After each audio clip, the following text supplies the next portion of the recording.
ಹಾಗೆ ಸಂಪರ್ಕದಲ್ಲಿ ಹನುಮಂತು ಮತ್ತೆ ನಿಮ್ಮನ್ನ ಸಂಪರ್ಕ ಮಾಡ್ತೀವಿ. ಶನಿವಾರ ಸಿದ್ದರಾಮಯ್ಯ ಅವರ ಮನೆಯಲ್ಲಿ ವೆಜ್ ಟಿಫನ್, ಇವತ್ತು ಡಿಕೆ ಶಿವಕುಮಾರ್ ಅವರ ಮನೆಯಲ್ಲಿ ನಾನ್ ವೆಜ್ ಬ್ರೇಕ್ಫಾಸ್ಟ್. ಮಾತುಕತೆ ಏನ್ ನಡೆಯುತ್ತೆ ಅನ್ನೋದು ಇಂಪಾರ್ಟೆಂಟ್. ತೀವ್ರ ಕುತೂಹಲ ಮೂಡಿಸಿದೆ. ಇದು ಬ್ರೇಕ್ಫಾಸ್ಟ್ ಅನ್ನೋದು ಒಂದು ನೆಪ ಮಾತ್ರ.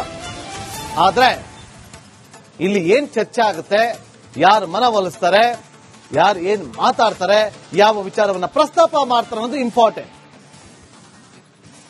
ನೋಡಿ, ನಿಮಗೆ ಮೊನ್ನೆ ಶನಿವಾರ ಸಿದ್ದರಾಮಯ್ಯ ಅವರ ಸರ್ಕಾರಿ ನಿವಾಸದಲ್ಲಿ ನಡೆದಂತ ಮೀಟಿಂಗ್ ನ ಫೋಟೋ ನೋಡ್ತಾ ಇದ್ದೀರಿ. ಇವತ್ತು ಬ್ರೇಕ್ಫಾಸ್ಟ್ ಆರಂಭ ಆಗೋದಕ್ಕಿಂತ ಮುಂಚೆ ತೆಗೆದಂತಹ ಫೋಟೋವನ್ನ ನೀವು ಇಲ್ಲಿ ಗಮನಿಸ್ತಾ ಇದ್ದೀರಿ. ಇವತ್ತಿನ ಫೋಟೋ, ಅವತ್ತಿನ ಫೋಟೋ. ಒಂದು ಫೋಟೋ ಹಲವು ಅರ್ಥಗಳನ್ನ ನೀಡುತ್ತೆ. ಈ ಎರಡೂ ಫೋಟೋವನ್ನ ಗಮನಿಸಿದ್ರೆ ಸದ್ಯದ ಮಟ್ಟಿಗೆ ಇಬ್ರು ಕೂಲ್ ಆಗಿದ್ದಾರೆ. ಯಾವುದೇ ಕಾಳಗ ಮಾಡೋದು ಬೇಡ ಅನ್ನೋದು ನಿರ್ಧಾರಕ್ಕೆ ಬಂದಂತೆ ಕಂಡು ಬರ್ತಾ ಇದೆ.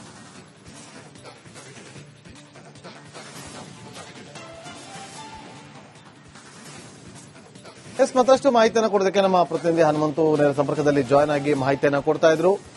ಹನುಮಂತು, ಈಗ ಮೊನ್ನೆಯ ಫೋಟೋವನ್ನ ಕೂಡ ಗಮನಿಸಿದ್ರೆ ಆಗ್ಲೂ ಕೂಲ್ ಆಗಿದ್ರು, ಇವತ್ತಿನ ಫೋಟೋವನ್ನ ಕೂಡ ಗಮನಿಸಿದ್ರು, ಇವತ್ತು ಕೂಡ ಕೂಲ್ ಆಗಿದ್ದಾರೆ. ನೀವು ಸೀನಿಯರ್ ಪೊಲಿಟಿಕಲ್ ರಿಪೋರ್ಟರ್ ಆಗಿ ಇದನ್ನ ಹೇಗೆ ನೋಡ್ತೀರಿ, ಹೇಗೆ ಇದನ್ನ ವಿಶ್ಲೇಷಿಸ್ತೀರಿ ಹನುಮಂತು?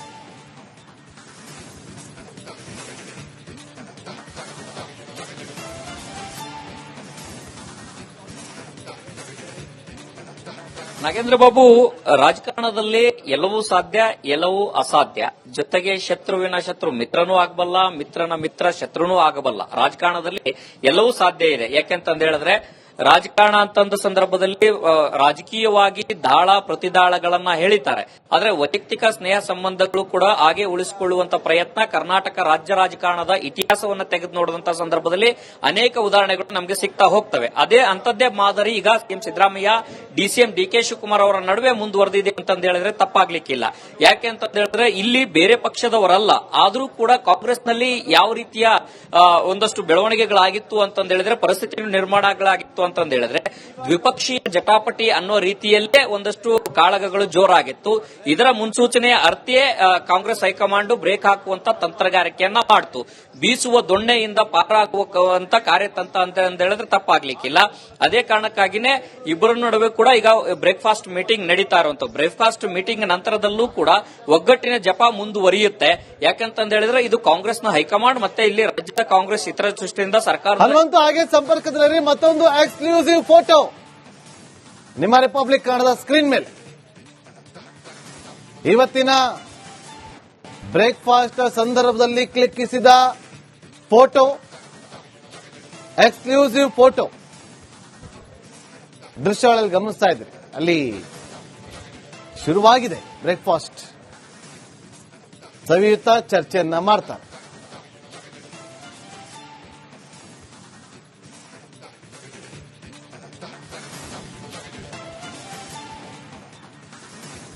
ನೋಡಿ, ಕುತೂಹಲ ಅಂತೂ ಇದ್ದೇ ಇದೆ.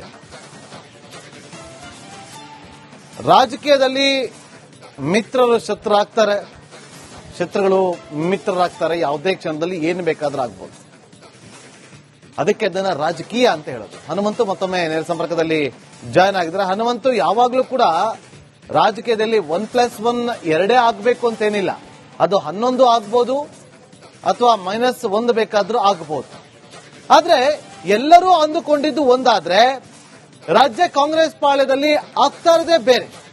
ನವೆಂಬರ್ ಅಲ್ಲಿ ಇದ್ದಂತಹ ಮೂಡ್ ಡಿಸೆಂಬರ್ ಅಲ್ಲಿ ಇಲ್ಲ. ನವೆಂಬರ್ ಅಲ್ಲಿ ಇದ್ದಂತ ಕಾಳಗ ಡಿಸೆಂಬರ್ ಅಲ್ಲಿ ಕಾಣ್ತಾ ಇಲ್ಲ. ಎಲ್ಲವೂ ಬದಲಾಗೋಯ್ತಾ ಹಾಗಾದ್ರೆ?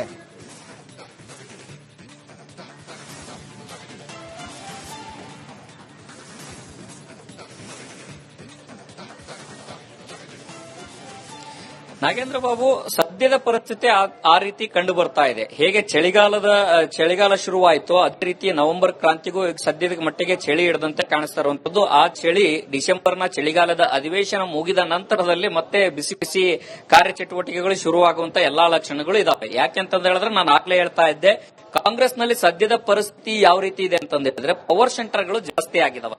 ಒಂದು ಸಿಎಂ ಸಿದ್ದರಾಮಯ್ಯ ಅವರ ಪವರ್ ಸೆಂಟರ್, ಮತ್ತೊಂದು ಡಿಸಿಎಂ ಡಿಕೆ ಶಿವಕುಮಾರ್ ಅವರ ಪವರ್ ಸೆಂಟರ್, ಮಗದೊಂದು ಎಐಸಿಸಿ ಅಧ್ಯಕ್ಷ ಮಲ್ಲಿಕಾರ್ಜುನ್ ಖರ್ಗೆ ಅವರು ಕೂಡ ಇಲ್ಲೇ ರಾಜ್ಯದವರು ಆಗಿರುವಂತಹ ಕಾರಣಕ್ಕಾಗಿ ಅದು ಒಂದು ಪವರ್ ಸೆಂಟರ್ ಆಗಿದೆ.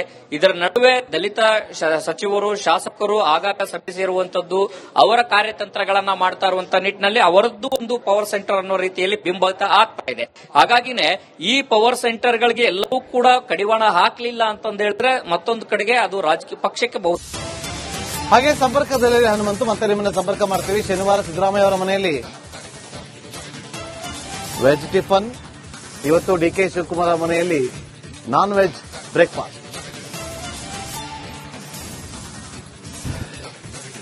ಮಾತುಕತೆ ಏನ್ ನಡೆಯುತ್ತೆ ಅನ್ನೋದು ಇಂಪಾರ್ಟೆಂಟ್. ತೀವ್ರ ಕುತೂಹಲ ಮೂಡಿಸಿದೆ. ಇದು ಬ್ರೇಕ್ಫಾಸ್ಟ್ ಅನ್ನೋದು ಒಂದು ನೆಪ ಮಾತ್ರ. ಆದ್ರೆ ಇಲ್ಲಿ ಏನ್ ಚರ್ಚೆ ಆಗುತ್ತೆ, ಯಾರು ಮನವೊಲಿಸ್ತಾರೆ, ಯಾರು ಏನ್ ಮಾತಾಡ್ತಾರೆ, ಯಾವ ವಿಚಾರವನ್ನ ಪ್ರಸ್ತಾಪ ಮಾಡ್ತಾರೆ ಅನ್ನೋದು ಇಂಪಾರ್ಟೆಂಟ್.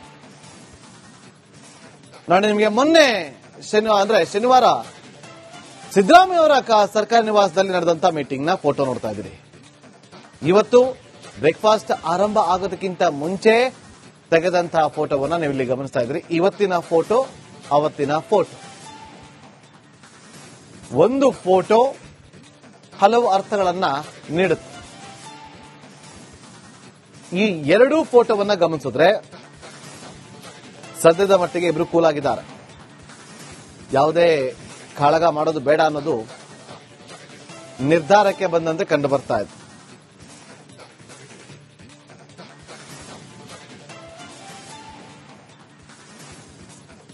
ಮತ್ತಷ್ಟು ಮಾಹಿತಿಯನ್ನು ಕೊಡೋದಕ್ಕೆ ನಮ್ಮ ಪ್ರತಿನಿಧಿ ಹನುಮಂತು ನೇರ ಸಂಪರ್ಕದಲ್ಲಿ ಜಾಯ್ನ್ ಆಗಿ ಮಾಹಿತಿಯನ್ನು ಕೊಡ್ತಾ ಇದ್ರು. ಹನುಮಂತು, ಈಗ ಮೊನ್ನೆಯ ಫೋಟೋವನ್ನ ಕೂಡ ಗಮನಿಸಿದ್ರೆ ಆಗ್ಲೂ ಕೂಲ್ ಆಗಿದ್ರು, ಇವತ್ತಿನ ಫೋಟೋವನ್ನ ಕೂಡ ಗಮನಿಸಿದ್ರು, ಇವತ್ತು ಕೂಡ ಕೂಲ್ ಆಗಿದ್ದಾರೆ. ನೀವು ಸೀನಿಯರ್ ಪೊಲಿಟಿಕಲ್ ರಿಪೋರ್ಟರ್ ಆಗಿ ಇದನ್ನ ಹೇಗೆ ನೋಡ್ತೀರಿ, ಹೇಗೆ ಇದನ್ನ ವಿಶ್ಲೇಷಿಸ್ತೀರಿ ಹನುಮಂತು?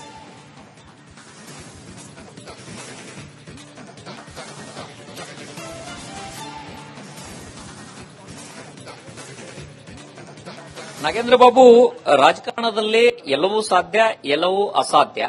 ಜೊತೆಗೆ ಶತ್ರುವಿನ ಶತ್ರು ಮಿತ್ರನೂ ಆಗಬಲ್ಲ, ಮಿತ್ರನ ಮಿತ್ರ ಶತ್ರುನೂ ಆಗಬಲ್ಲ. ರಾಜಕಾರಣದಲ್ಲಿ ಎಲ್ಲವೂ ಸಾಧ್ಯ ಇದೆ. ಯಾಕೆಂತಂದ ಹೇಳಿದ್ರೆ ರಾಜಕಾರಣ ಅಂತಂದ ಸಂದರ್ಭದಲ್ಲಿ ರಾಜಕೀಯವಾಗಿ ದಾಳ ಪ್ರತಿದಾಳಗಳನ್ನ ಹೇಳಿದ್ದಾರೆ. ಆದ್ರೆ ವೈಯಕ್ತಿಕ ಸ್ನೇಹ ಸಂಬಂಧಗಳು ಕೂಡ ಹಾಗೆ ಉಳಿಸಿಕೊಳ್ಳುವಂತ ಪ್ರಯತ್ನ ಕರ್ನಾಟಕ ರಾಜ್ಯ ರಾಜಕಾರಣದ ಇತಿಹಾಸವನ್ನು ತೆಗೆದು ನೋಡಿದಂತ ಸಂದರ್ಭದಲ್ಲಿ ಅನೇಕ ಉದಾಹರಣೆಗಳು ನಮಗೆ ಸಿಗ್ತಾ ಹೋಗ್ತವೆ. ಅಂತದ್ದೇ ಮಾದರಿ ಈಗ ಸಿಎಂ ಸಿದ್ದರಾಮಯ್ಯ, ಡಿಸಿಎಂ ಡಿಕೆ ಶಿವಕುಮಾರ್ ಅವರ ನಡುವೆ ಮುಂದುವರೆದಿದೆ ಅಂತಂದು ಹೇಳಿದ್ರೆ ತಪ್ಪಾಗ್ಲಿಕ್ಕಿಲ್ಲ. ಯಾಕೆ ಅಂತ ಹೇಳಿದ್ರೆ ಇಲ್ಲಿ ಬೇರೆ ಪಕ್ಷದವರಲ್ಲ, ಆದ್ರೂ ಕೂಡ ಕಾಂಗ್ರೆಸ್ನಲ್ಲಿ ಯಾವ ರೀತಿಯ ಒಂದಷ್ಟು ಬೆಳವಣಿಗೆಗಳಾಗಿತ್ತು ಅಂತಂದು ಹೇಳಿದ್ರೆ, ಪರಿಸ್ಥಿತಿ ನಿರ್ಮಾಣಗಳಾಗಿತ್ತು ಅಂತಂದು ಹೇಳಿದ್ರೆ ದ್ವಿಪಕ್ಷೀಯ ಜಟಾಪಟಿ ಅನ್ನೋ ರೀತಿಯಲ್ಲೇ ಒಂದಷ್ಟು ಕಾಳಗಗಳು ಜೋರಾಗಿತ್ತು. ಇದರ ಮುನ್ಸೂಚನೆಯ ಅರ್ಥೇ ಕಾಂಗ್ರೆಸ್ ಹೈಕಮಾಂಡ್ ಬ್ರೇಕ್ ಹಾಕುವಂತ ತಂತ್ರಗಾರಿಕೆಯನ್ನ ಮಾಡ್ತು. ಬೀಸುವ ದೊಣ್ಣೆಯಿಂದ ಪಾರಾಗುವಂತ ಕಾರ್ಯತಂತ್ರ ಅಂತ ಹೇಳಿದ್ರೆ ತಪ್ಪಾಗ್ಲಿಕ್ಕಿಲ್ಲ.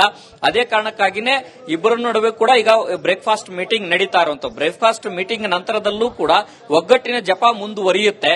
ಯಾಕಂತಂದ ಹೇಳಿದ್ರೆ ಇದು ಕಾಂಗ್ರೆಸ್ನ ಹೈಕಮಾಂಡ್ ಮತ್ತೆ ಇಲ್ಲಿ ರಾಜ್ಯದ ಕಾಂಗ್ರೆಸ್ ಇತರ ದೃಷ್ಟಿಯಿಂದ ಸರ್ಕಾರ. ಹನುಮಂತ, ಹಾಗೆ ಸಂಪರ್ಕದಲ್ಲಿ ಮತ್ತೊಂದು ಎಕ್ಸ್ಕ್ಲೂಸಿವ್ ಫೋಟೋ ನಿಮ್ಮ ರಿಪಬ್ಲಿಕ್ ಕನ್ನಡದ ಸ್ಕ್ರೀನ್ ಮೇಲೆ.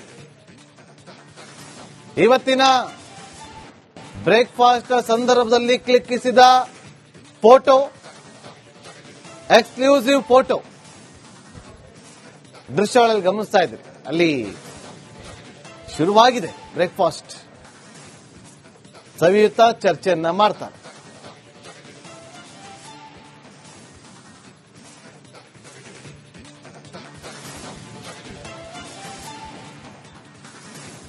ನೋಡಿ, ಕುತೂಹಲ ಅಂತೂ ಇದ್ದೇ ಇದೆ. ರಾಜಕೀಯದಲ್ಲಿ ಮಿತ್ರರು ಶತ್ರುರಾಗ್ತಾರೆ, ಶತ್ರುಗಳು ಮಿತ್ರರಾಗ್ತಾರೆ. ಯಾವುದೇ ಕ್ಷಣದಲ್ಲಿ ಏನು ಬೇಕಾದ್ರೂ ಆಗ್ಬೋದು.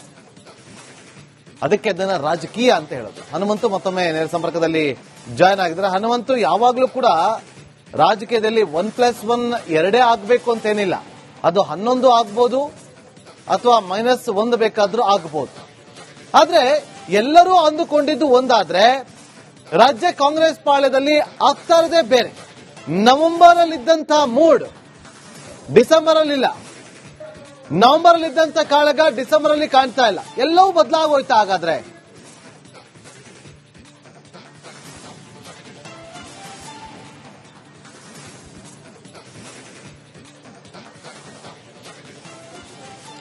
ನಾಗೇಂದ್ರ ಬಾಬು, ಸದ್ಯದ ಪರಿಸ್ಥಿತಿ ಆ ರೀತಿ ಕಂಡು ಬರ್ತಾ ಇದೆ. ಹೇಗೆ ಚಳಿಗಾಲ ಶುರುವಾಯಿತು ಅದೇ ರೀತಿ ನವೆಂಬರ್ ಕ್ರಾಂತಿಗೂ ಈಗ ಸದ್ಯದ ಮಟ್ಟಿಗೆ ಚಳಿ ಹಿಡಿದಂತೆ ಕಾಣಿಸ್ತಾ ಇರುವಂತದ್ದು. ಆ ಚಳಿ ಡಿಸೆಂಬರ್ನ ಚಳಿಗಾಲದ ಅಧಿವೇಶನ ಮುಗಿದ ನಂತರದಲ್ಲಿ ಮತ್ತೆ ಬಿಸಿ ಬಿಸಿ ಕಾರ್ಯಚಟುವಟಿಕೆಗಳು ಶುರುವಾಗುವಂತ ಎಲ್ಲಾ ಲಕ್ಷಣಗಳು ಇದಾವೆ. ಯಾಕೆಂತ ಹೇಳಿದ್ರೆ ನಾನು ಆಗ್ಲೇ ಹೇಳ್ತಾ ಇದ್ದೆ, ಕಾಂಗ್ರೆಸ್ನಲ್ಲಿ ಸದ್ಯದ ಪರಿಸ್ಥಿತಿ ಯಾವ ರೀತಿ ಇದೆ ಅಂತ ಹೇಳಿದ್ರೆ ಪವರ್ ಸೆಂಟರ್ಗಳು ಜಾಸ್ತಿ ಆಗಿದಾವೆ.